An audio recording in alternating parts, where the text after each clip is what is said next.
नमस्कार दोस्तों, स्वागत है आपका हमारे YouTube चैनल एस्ट्रो विज्ञान में। आशा करती आप सभी को हमारी वीडियो पसंद आ रही होंगी। दोस्तों, सावन के महीने की खास बात यह होती है कि ये महीना भगवान शिव का महीना होता है और भगवान शिव बहुत ही भोले होते हैं। वो अपने भक्त पर बहुत जल्दी रीझ जाते हैं और उसकी सारी इच्छाएं और मनोकामना पूर्ण कर देते हैं। अगर आपके जीवन में भी बहुत परेशानियां चल रही है, आप पर बहुत कर्ज हो गया है, धन की बहुत हानि हो गई है, लक्ष्मी की कमी है, कामकाज कारोबार में दिक्कत आ रही है, तो दोस्तों आज का उपाय आपके लिए है। इस उपाय को करने से आपके जीवन की तमाम धन से संबंधी परेशानी दूर हो जाएंगी। और एक विश्वास के साथ आप लोगों से कहना चाहूंगा, जितने लोग आस्था पर कथा सुन रहे हो, जितने फेसबुक यूट्यूब पर सुन रहे हो और जितने लोग मालेगांव की ये पवित्र भूमि पर बैठकर कथा सुन रहे हो, एक दिल से कहूं आप लोगों से, आप स्वीकार करिएगा, दुख की घड़ी में कोई आए चाहे ना आए, अगर आपने दिल से कर्जा हो गया, समस्या विकट हो गई, तकलीफ बढ़ गई, दुख बढ़ गया, आप शंकर भगवान के मंदिर में जाकर, ये जरूरी नहीं है कि आप सीहोर आए या कहीं जाएं, आप तो आपके घर के पास में जो शिव मंदिर हो उस मंदिर में एक लोटा जल चढ़ाना चालू कर दो, वो धीरे धीरे दुख काटना प्रारंभ कर दे, काटेगा दुख। बस जल चढ़ाने का एक नियम है शिव जी का। शंकर भगवान को जो जल चढ़ाया जाता है दुख काटने के लिए, तकलीफ काटने के लिए, कष्ट मिटाने के लिए, तो एक नियम है शंकर भगवान का जल चढ़ाने का जो नियम है। जैसे ये गौल जलाधारी है, यहां से पानी गिरता है, ये शिवलिंग है। ये दो जो भगवान का पानी जहां बहकर जाता है ये गोल में से, तो यहां जो स्थान है ये सीधे भाग पर गणेश जी विराजमान है, लेफ्ट भाग में कार्तिकेय जी है, बीच में एक मोटी सी लाइन होती है जहां सुख सुंदरी है। ऊपर से जो बूंद बूंद पानी गिर रहा है वो शंकर भगवान की 5 लड़कियां हैं, जया, विषहरा, शामलीबारी, दौतली और देव। जहां गोल भाग है, जहां शिवलिंग रखा हुआ है, ये माता पार्वती जी का हस्त कमल है, जिसको पीठिका कहते हैं। महाराज, जल चढ़ाने का नियम है, जब हमारे ऊपर दुख होता है, तकलीफ होती है, कष्ट होता है, बड़ी दिक्कत परेशानी होती है, तो हम जल चढ़ाते हैं। तो उस जल को चढ़ाने का नियम है, पहले गणेश जी का स्थान, कार्तिकेय का स्थान, अशोक सुंदरी की जगह, फिर माता पार्वती की पीठिका, उसके बाद जलाधारी को स्मरण कर कर जल धीरे धीरे शंकर भगवान पर छोड़ा जाता है। जब धीरे धीरे शिव जी पर जल चढ़ाएं, उसके बाद में आप अपने मन की कामना जब जल चढ़ाते जाएं और बाबा से कहते जाएं, बाबा रोज कामना कहने की जरूरत नहीं है, एक बार आप कामना करो और उसके बाद जल चढ़ाना प्रारंभ करो।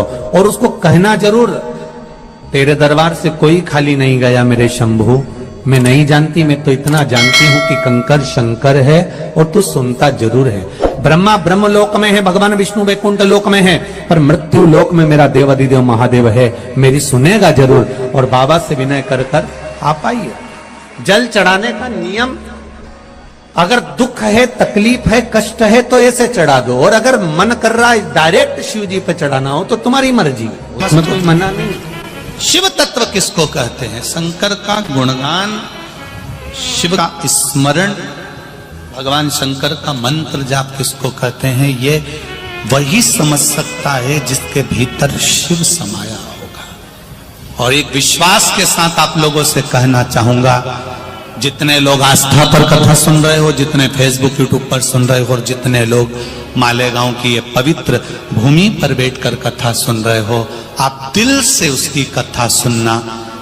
इस वाणी का, इस व्यासपीठ का एक शब्द हो सकता है, हॉस्पिटल में पड़ा हुआ कोई व्यक्ति, कर्जे में डूबा हुआ कोई व्यक्ति, गलत व्यसन में पड़ा हुआ कोई व्यक्ति को आपके द्वारा निकली हुई वाणी से भी बाहर निकाल सकता है। जैसे उस मां को कहा किसी ने, सियोर वाला महाराज कहता है एक बार चले तो जा शंकर जी के मंदिर में, उसने पत्र भी लिखा, जब वो सियोर वाला महाराज कहता है, चिल्ला चिल्ला कर कहता है, एक लोटा जल सारी समस्या का हल।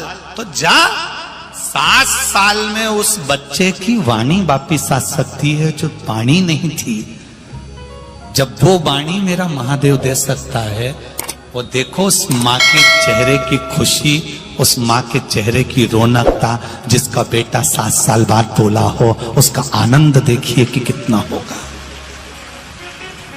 कितना आनंद होगा। एक बात और अच्छे से समझ लीजिए, जो बच्चे चिड़चिड़े होते हैं, चाहे घर में बेटे हों, बहुएं हों, सास हो, ससुर हो, परिवार में छोटे छोटे बच्चे हों, चिड़चिड़ प्रवृत्ति करते हों या चिड़चिड़ा स्वभाव हो, जरा जरा सी बात में क्रोध आ जाता हो, बोलने का भान नहीं रह पाता हो, शब्दों के बाण चलते हो, तो महाराज प्रदोष के दिन, प्रदोष काल में बेलपत्री के पेड़ के नीचे एक जो पत्ता आपके पास में हो, पान का मिल जाए तो पान का, पीपल का मिल जाए तो पीपल का, बेलपत्र का मिल जाए तो बेलपत्र का, उस पत्ते पर मात्र थोड़ा सा शहद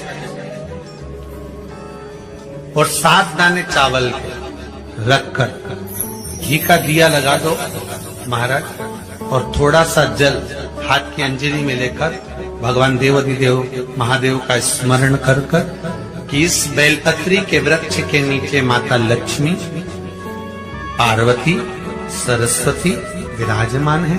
इसी बेलपत्री के पेड़ के नीचे मेरे देवाधिदेव महादेव का 12 ज्योतिर्लिंग का स्वरूप प्रकट है।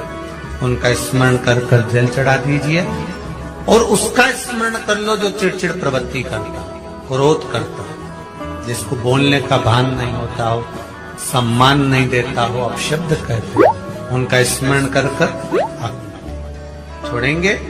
एकदम एक प्रदोष करेंगे, दूसरे प्रदोष तक तो आपको कोई दिक्कत ही नहीं। 2-3 प्रदोष कर कर देखिए, बाबा कृपा कर। 3 जगह पर अगर कोई बीमारी ऐसी हो गई कि वो समाप्त नहीं हो रही, बड़ी बड़ी तकलीफ, मतलब एक बार दवाई अगर चालू हो गई तो दवाई बंद ही नहीं हो रही है, तो उसके लिए आपको 3 जगह पर जल चढ़ाना प्रारंभ कर दो। मात्र 1 हफ्ते से ज्यादा चढ़ाना भी नहीं पड़ेगा। जैसे 1 हफ्ते आप टेबलेट लेते हो, गोली लेते हो, 1 हफ्ते चढ़ाना प्रारंभ कर दो। सबसे पहले बेलपत्री के पेड़ के नीचे क्या करना है, जल का पात्र लेना है, उसमें 2 दाने चावल के डालना, 2 दाने अक्षत के डालिए। पहले बेलपत्री के पेड़ के नीचे जाओ, वहां जल चढ़ाओ, फिर जाइए पीपल के वृक्ष के नीचे, वहां जल चढ़ाइए। आखिरी में या तो शमी के नीचे या फिर आंवले के नीचे, इन दोनों में से कोई एक वृक्ष जिसके नीचे। पर 1 हफ्ते अगर आपने आंवले में चढ़ाया है तो आंवले में ही चढ़ाना, शमी में चढ़ाया है तो शमी में चढ़ाना, ये बदल के मत चढ़ाना कि आज मैं शमी में चढ़ा देती हूँ कल आंवले में चढ़ा दूंगी, ऐसा नहीं। शंकर भगवान पे चढ़ा हुआ जल जो बहकर जाता है उसको 3 जगह पर जरूर लगाना चाहिए। ध्यान से सुनिएगा। 9 ग्रह जो शरीर पर राहु, केतु, मंगल, बुध, शनि परेशान करते हैं, उसकी समाप्ति के लिए शिव पर चढ़ा हुआ जल नैनों पर, कंठ पर, मस्तिष्क पर, 3 जगह पर जिसके प्रतिदिन शिव पर चढ़ा हुआ जल लगता है उसको कभी नवग्रह परेशान नहीं कर सकते। तो दोस्तों, अगर आज के बताए उपाय आप श्रद्धा पूर्वक और नियम अनुसार कर लेते हैं तो आप पर भगवान शिव की कृपा सदा के लिए बनी रहेगी। और अगर आप ये उपाय खास तौर पर सावन के महीने में करते हैं तो आपको इनका कई गुना ज्यादा फल प्राप्त होता है। तो इसी के साथ हमारी वीडियो यहाँ समाप्त हुई। आशा करती हूँ आपको हमारी ये वीडियो पसंद आई होगी। हमारे चैनल एस्ट्रो विज्ञान को लाइक और शेयर करना न भूले। हमारे चैनल को सब्सक्राइब भी करें। जय महाकाल।